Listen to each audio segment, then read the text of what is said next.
ဤမျိုးသားသည်သူ၏အစာကိုမြင်းသမင်ရဲ့စားသုံးနိုင်ရန်ပကံတဲရင်ပဲစစ်အတိအကျ12စစ်ရှိနေဖို့လိုအပ်ပါသည်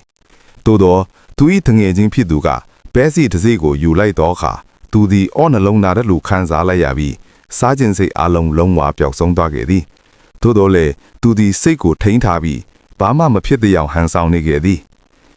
အခွင့်သားသည်နှင့်သူသည်အိမ်သားသို့အမြင်သွားခဲ့သည်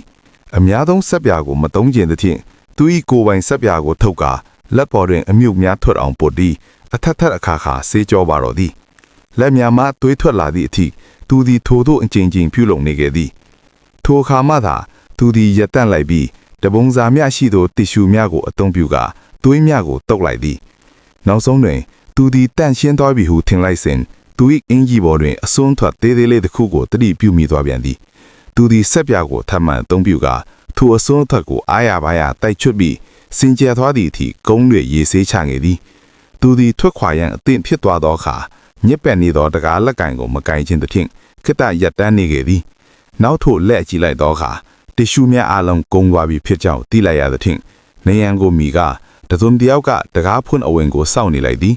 လူတယောက်အထဲသို့ဝင်လာသည်နှင့်တပြိုင်နက်သူသည်တကားကိုလက်နှင့်ထိလိုက်ရပေအပြင်သို့ရှိုးကနေထွက်လာခဲ့ပါ